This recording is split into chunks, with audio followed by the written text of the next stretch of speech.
They pinned my name to a corkboard where strangers come to solve their debt. A pushpin through paper, a stamp drying in public air, Travis County's way of saying, "Start the clock." I stood there long enough to memorize the case number, and then longer still, until the hum of Guadalupe sounded like tide pulling back from rock. Order is a language, and I speak it when I'm tired. At home, I translated the morning into its alphabet: kettle, pillbox, a shoebox of receipts with months written in pen. The oak table faced the east window, where light made a clean rectangle the size of a truth you could live on.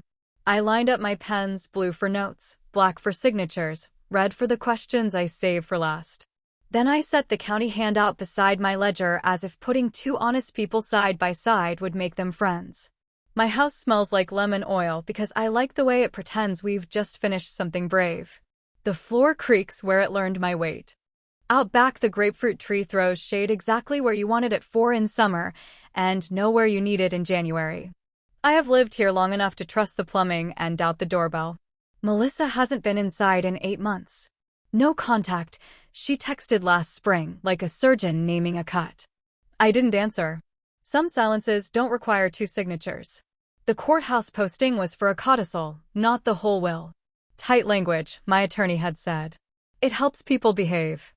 I believe tight language is a kindness. It tells you where the edges are before you cut yourself. Mr. Salazar keeps an office off West 5th and handles the Texas estates code the way some men handle a favorite tool, heavy but familiar, shining at the corners. He doesn't let me leave without understanding, which is rarer than politeness and worth more. We added a forfeiture clause, what people call no contest, with careful words around the judge's room for probable cause. We lined up a neutral independent executor, Harper Trust, because family shouldn't have to choose between loving and administering. Then we assembled the usual quiet army, self-proving affidavit, copies, return receipts. He calls it procedure. I call it a place to stand. 3 days after the posting, Melissa texted like a bell trying to decide what kind of sound it is. "Mom, can we talk about the house? Lunch? I miss you." I put the phone face down, then face up, then wrote the time on a yellow sticky and pressed it to my ledger. I have learned to date feelings as if they were deliveries. Most of them are. She arrived on Sunday with a paper bag of pastries and the kind of smile that comes with scaffolding. Her dress was a bright commercial for someone else's life. We sat at the oak table under east light like jurors, pretending this was hospitality. "You look good," she said. "I eat simple," I said. I keep my words the way I keep my files, enough to find what matters, not enough to trip over. Well, she tried, and let the word be a bridge to everywhere at once. "Someone mentioned a paper at the courthouse? I don't really understand all that." "I understand enough," I said. "What do you want to know?" She pulled a manila envelope the way a magician pulls a bird. Tabs showed in candy colors. TOD deed, durable POA, quick claim. "My friend made it easy," she said. "If we put my name, just for emergencies, we avoid confusion." Confusion, I repeated. Is that the legal term on these? I turned a page. The font was the kind that promises comfort and delivers clauses that don't survive a county counter. "Transfer on death deed," she said, proud as if she'd invented it. "Or this quick claim," I said. She brightened as if I'd given her back a lost toy. "Yes, you always know. Knowing is not the same as agreeing." I smiled the way you do when a stranger compliments your groceries. "I sign with witnesses," I said. "And at a notary I know." "There's no need to make it complicated," she said, and her voice found the old key that used to open me. "We're family." "Family," I said, "is why I prefer clarity." We ate her pastries. They tasted like sugar and performance. I asked about her job. She asked about my roof the way a person tests a fence post. When she left, she hugged me a beat too long, an embrace calibrated to prove a point to the witness neither of us had invited. I watched her drive away, then wrote the time in my ledger. I underlined it twice because some arrivals matter more for what they bring out of their pockets than what they say with their mouths. Monday, I met Mr. Salazar. He held his statute the way a carpenter checks a beam. "We'll finalize the codicil and nail down the executor language," he said. "Travis County Clerk will handle the posting." "You've already seen how that works." "I've seen walls," I said. "They remember better than people." He explained the forfeiture clause again, how Texas allows it but respects good faith contesting. We craft it so bad faith claims look expensive, he said. Judges are people. They recognize patterns. What do they call it, I asked, when the paper is so clean it doesn't need you? He smiled. They call that a good day. I walked from his office with a list: notary, copies, certified mail, a conversation with the credit union about profile notes that would stop a stranger from pretending to be helpful. The sun over West 5th clicked like a metronome on a fast song. The notary at the credit union never loans her pen, which I respect. The stamp made a sound you could mistake for prayer. I slid one copy into a fireproof box at home and the other into an envelope for Mr. Salazar with certified/return receipt in the corner. The clerk at the post office weighed my intention with a practiced hand and stuck a green card to the back the way nurses affix hope to small arms. I keep a blue notebook for days that want remembering when I'm gone.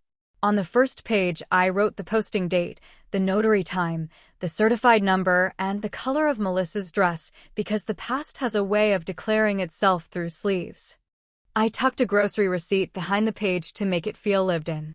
She returned Wednesday without pastries. Absence is a kind of honesty.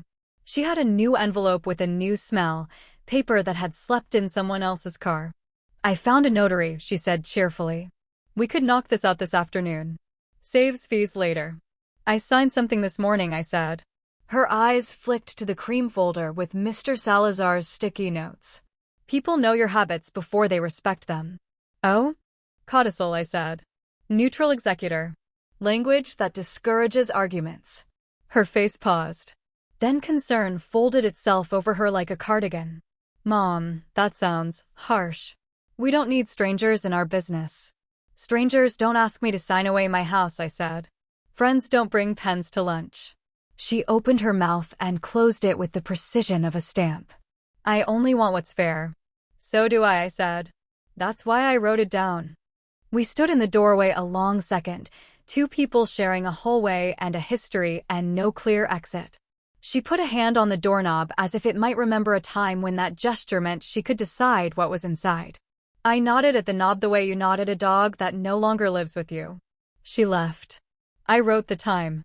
The next morning, I took the bus to the courthouse because sometimes it calms a person to sit among other people's procedures.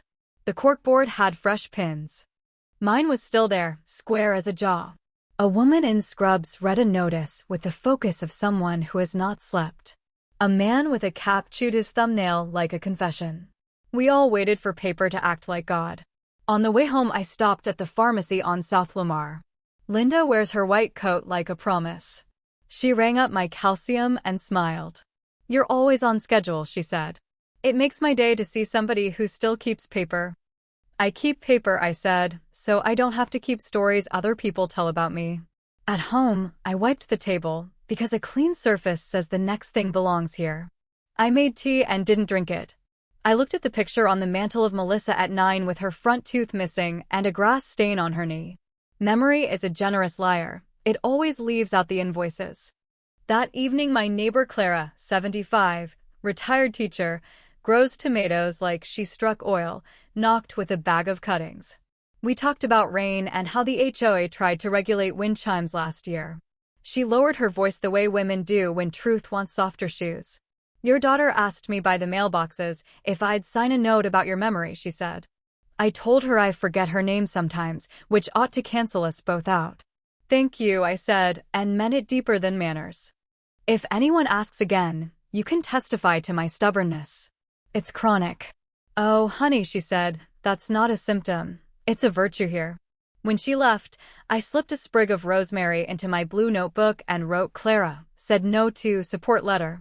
I draw boxes beside entries I might need to point at in someone else's office later. The blue notebook is full of little squares like doors. Friday morning, I took the codicil copy to Mr. Salazar's office along with the green return receipt card I'd just gotten back, an ugly, beautiful thing with handwriting that proves a government touched me. He looked over the documents and made that face professionals make when the world behaves. You're doing it the right way, he said. You're building a paper trail with oxygen in it. It breathes when it needs to. I'm not a fighter, I said. I'm a filer. He laughed in the way people do when a sentence earns its chair. Filing is how most fights get won. When I got home, the house met me with the particular sound it makes in October when the AC isn't on and the heat hasn't started thinking about it. I opened the back door for the grapefruit smell and set my toad on the chair. The doorbell rang once, the kind of ring a person uses when they already believe they're expected. Melissa stood there with a small smile and a large envelope. Beside her was a man in a blazer that had opinions. He carried brochures that looked like apologies for their own gloss. "We're just here to simplify things," he said. "Simple is what people say when they mean sign fast," I said. He grinned as if we had shared a joke. "Let's talk options." "We can," I said, "but not in my doorway. Schedules like chairs." At the oak table, he arranged his papers in a fan a magician would envy. "We streamline transition," he began. TOD deed, durable POA, quitclaim if needed. Families appreciate harmony. Probate can be messy. "I like messes that make records," I said. "They clean better." "May I see your ID?" he said to me, which told me what he thought I was. "You may not," I said. "But you may hand me your business card." He did. Estate Solutions, we make it simple. His name had 3 syllables too many. I set the card on my blue notebook and the notebook on the table like I had just added him to my ecosystem. Melissa jumped in with a voice that remembered which doors used to open. "We're worried, Mom. Bills, repairs. The house is a lot. We can step in." "I appreciate worry that writes itself down," I said, and slid over my utility receipts, property tax confirmation, and last month's reconciliation with my initials like a stitch. "I'm current. I'm careful." He suggested a life estate. "You keep the right to live here," he said. "The remainder transfers now for clarity." "Clarity," I said, "is a signed document I don't need." He mentioned court like a rumor. "Judges can be unpredictable." "Court is where facts outlive charm," I said. Melissa looked at me the way a locksmith looks at a lock that used to be friendly. "We don't have to make this adversarial," she said. "It's not," I said. "It's organized." They left when politeness said they should, which is the only clock some people obey. I wrote the time. I added a box to check later. Then I stood at the sink and let the water run over my hands until the part of me that wanted to cry agreed to wait for a better scene partner. That night, the house did the thing it does when truth changes the thermostat. Everything settles twice. I walked to the mantel and touched the corner of the photo frame like a person checking their own pulse. Then I turned off the lamp and went to bed with the blue notebook under my hand like a small, square animal that purrs. The consultant returns they came back on a Monday because some people believe bureaucracy is a weekday animal. Same blazer, same brochures, same slogan in italics. He set out folders and a neat fan that looked like a magician's trick for people who want to be fooled. "Let's revisit options," he said. "Quitclaim, TOD deed, durable POA, each removes friction." "Friction is what keeps shoes on the floor," I said. Melissa smiled as if she'd practiced with a mirror. "We just want peace." "Peace," I said, "is a plan that works in bad weather." He tried phrases with smooth edges: streamline, avoid surprises, harmonize family. I let the words pass like cars at an intersection I don't intend to cross.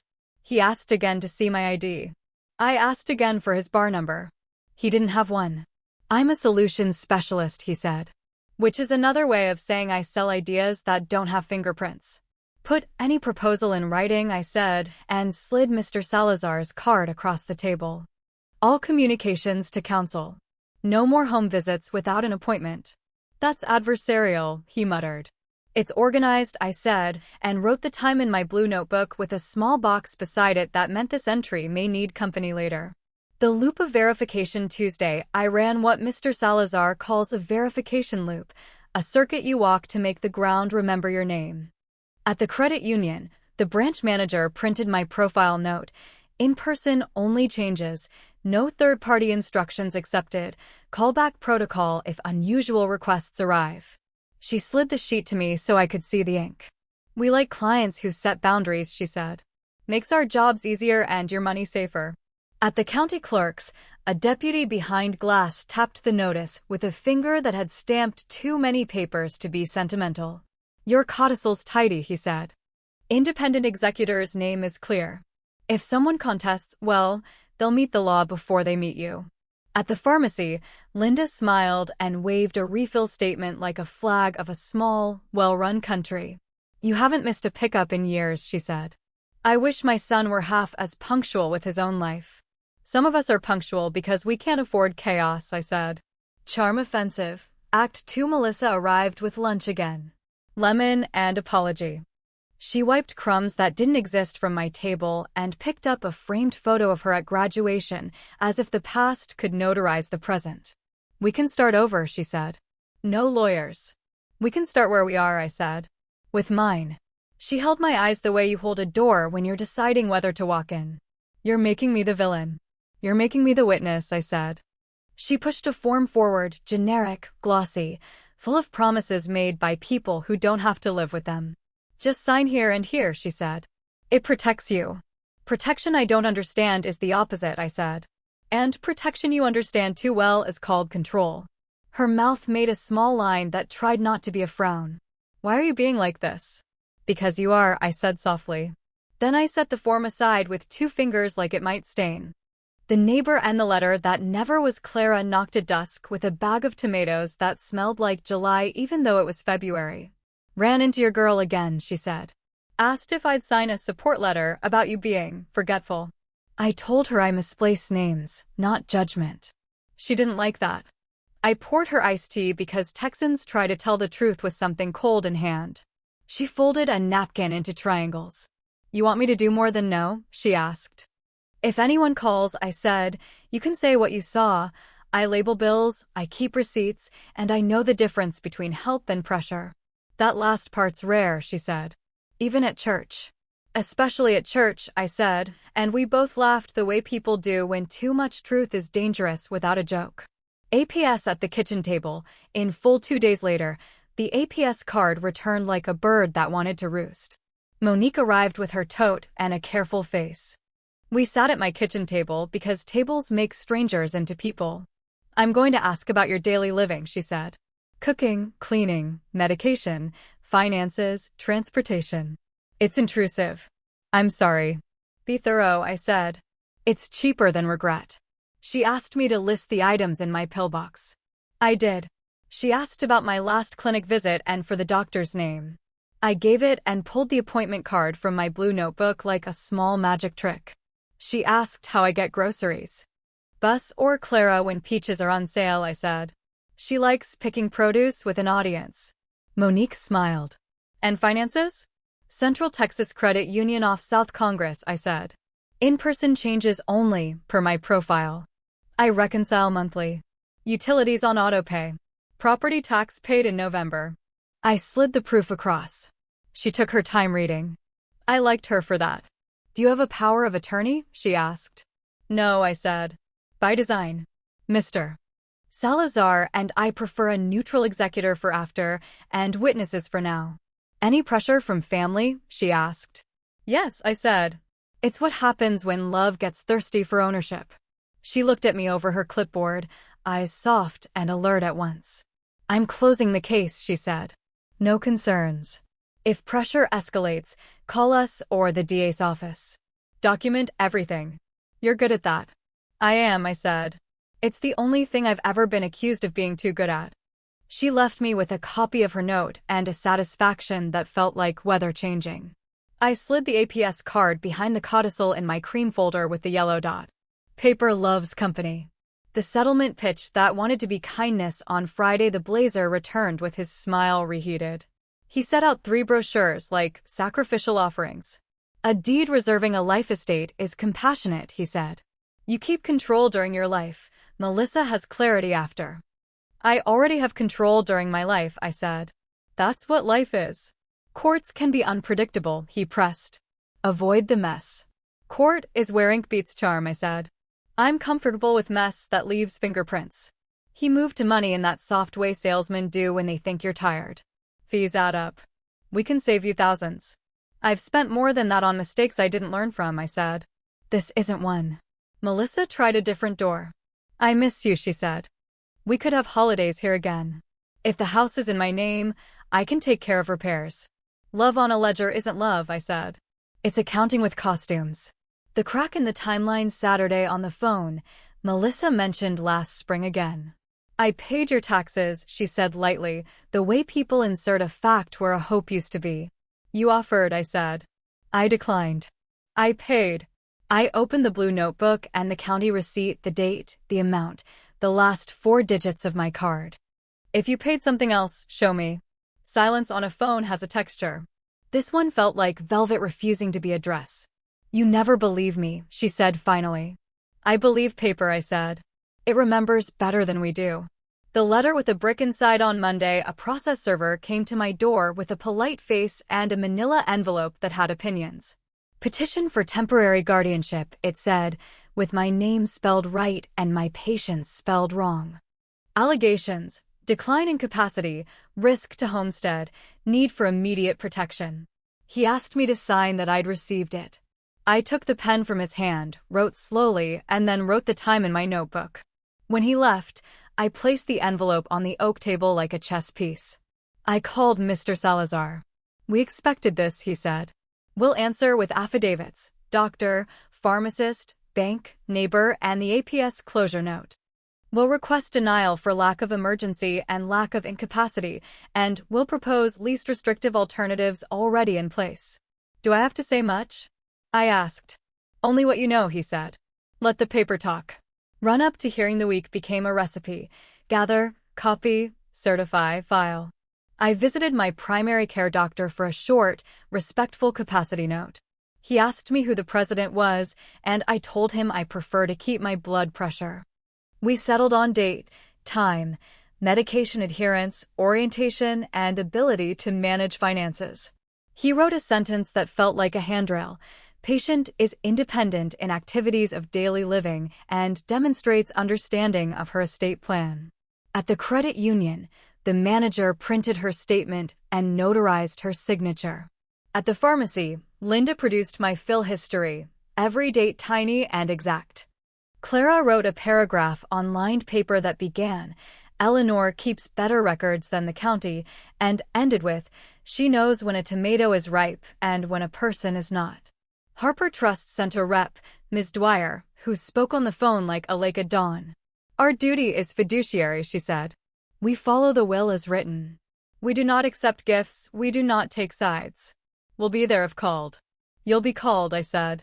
People like you are why courts keep benches. At home, I clipped everything into binders, labeled and tabbed. Exhibit A, medical. B, bank. C, pharmacy. D, neighbor. E, APS. F, executor. G, codicil. H, clerk posting. I, mail receipts. Each tab felt like a small light turning on in a dark house. At night, I sat by the window while the grapefruit tree played shadow puppets on the wall. I thought about the version of me that used to over-explain to people who had already decided not to hear me. I thought about the word mother and how, in certain mouths, it becomes a lever. I thought about how law is just a story we decided to make true with stamps. The rehearsal. Mr. Salazar met me 2 days before the hearing. He had questions on index cards like a game that matters. Why a neutral executor? He asked. So my daughter doesn't have to choose between me and my house. What's your mortgage status? Paid off in 2012, I said. Documents in Exhibit B. How do you manage bills? Auto pay and a ledger, I said. Reconciled monthly. What do you do if you can't pick up medication? I call Linda and ask her to hold it, I said. Then I ask Clara to drive me and we stop for peaches whether they're good or not. He smiled. Keep answers short, he said. Judges like verbs. The day before I ironed a blouse the color of clean and set out my only good shoes. I packed my tote, binder, blue notebook, APS card, mints, a pen that would not betray me by running dry. I wrote my name on an index card even though no one asked me to. Sleep came as a compromise. End of Act 2. Hearing date set. The notice arrived. Hearing scheduled for Thursday at 9 a.m. Travis County Probate Court No. 1. I stood in my living room and read the date out loud to the empty house so the walls could help me carry it. Outside, the grapefruit tree shifted without wind. Inside, my kettle clicked like a small, determined clock. The evening before the hearing, an email pinged from the clerk's office confirming the docket. I printed it, scribbled the timestamp, and stapled it to Exhibit H. I called the credit union to reconfirm security notes. The manager added a second callback number, Clara's landline, at my request. "Redundancy is kindness," she said. I slept with the tote near the door, like a fire drill with manners. In the morning drizzle, I walked to the corner mailbox and mailed a copy of my boundaries letter to myself, postmark as witness. At the bus stop, a man in a UT hoodie asked if the number 5 still ran on time. "On its own time," I said. He laughed and told me his mother kept receipts in cookie tins. "Mine use cigar boxes," I said. We agreed that the shape doesn't matter, only the dates do. Small talk is the city's way of notarizing strangers. The courtroom smelled like paper that had made up its mind.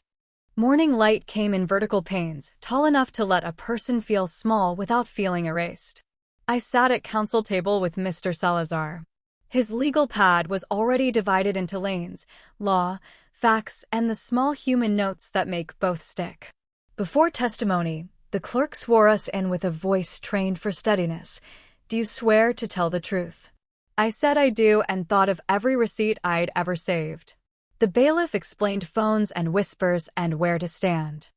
I watched a young couple finalize a name change in 5 minutes flat. Paper can be merciful when no one fights it. Petitioner's counsel went first. That's the rule when you ask the court for power. He used the words concern and stability the way some people use perfume, hoping the scent will do the work. He spoke of a leaking faucet. I had replaced the washer, of a calendar with crossed-out days. I like my endings to have a line, of missed calls during a thunderstorm. He said guardianship would prevent confusion and risk. He did not attach confusion to a statute. Mr. Salazar rose like patient standing. "Your Honor," he began, "Texas guardianship requires clear and convincing evidence of incapacity, and the statute insists on the least restrictive alternative. We show the opposite on both counts." He placed our tabs in a short, bright row and named them like a river naming its stones. Exhibit A, physician's letter, capacity, orientation, independent activities of daily living. Exhibit B, credit union policy plus manager affidavit, in-person changes only, reverse call protocol, no third-party instructions. Exhibit C, pharmacy refill history plus pharmacist affidavit, adherence, interactions checked, label corrections noted. Exhibit D, APS closure note, no neglect, no exploitation, case closed. Exhibit E, neighbor letter, household management observed, bills tracked, boundaries articulated. Exhibit F, Harper Trust fiduciary statement, neutral independent executor, conflict of interest removed from heirs. Exhibit G, codicil with no contest clause, drafted with probable cause carve-out. Exhibit H, clerk's publication, probate notice posted, dates and file number. Exhibit I, postal records, certified mail, return receipts, chain of delivery. He added, together they are a functioning network, less than guardianship, but more than talk. The least restrictive alternative exists and is working. The judge's expression did not move, which is its own kindness. She nodded for witnesses. Linda the pharmacist came first. She wore the white coat like a promise and spoke in practical verbs. "Ms. Ruiz refills on time." She asks about interactions. If a label is off by a letter, she catches it. That's not trivia in my world.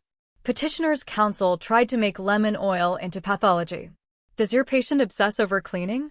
"I dispense medications," she said gently, "but I also see people." Her routines are appropriate for safety and independence. The credit union manager followed. She brought policy like a shield. Changes to Ms. Ruiz's accounts are accepted only in person with ID. Suspicious requests trigger a reverse call to registered numbers. We do not accept instructions from third parties. She glanced at me, not in defense, but recognition, the way bank people salute other keepers of paper. The APS worker, Monique, offered the quiet any room needs. We conducted a home visit. Cooking, hygiene, orientation, meds, and finances were assessed. Cases closed with no concerns for neglect or exploitation. We left our card and instructions to call if pressure increases. Ms. Dwyer of Harper Trust testified with a voice that made air easier. A neutral independent executor removes conflict of interest from beneficiaries. We don't inherit, we administer. Our duty is fiduciary, fixed fee. We follow the will as written. The design here reduces family conflict without imposing guardianship. I answered 4 questions from Mr. Salazar. He says 4 is the right count for a person who knows her own life. Mortgage status? Paid off in 2012. See Exhibit B. How do you handle bills? Auto pay and a paper ledger. I reconcile monthly. Why a neutral executor? So my daughter doesn't have to choose between being my daughter and administering my remains. Do you understand what a no contest clause does in Texas? It discourages groundless contests. If there's probable cause, the judge can see that. It's a fence with a gate, not a wall. Petitioner's counsel approached me for cross. He tried to make my calendar a symptom. Why do you cross out days? Because finished days deserve a line. It keeps me honest and grateful. He tried to make lemon oil a compulsion. Do you clean every day? I live here every day, I said. That's my standard. He lifted a glossy brochure from Estate Solutions like a diploma. Brochures are not evidence, the judge said, and set them aside like a napkin. The room breathed once. He tried the word ungrateful, and I let it land on the table, where words go when they've mistaken themselves for facts.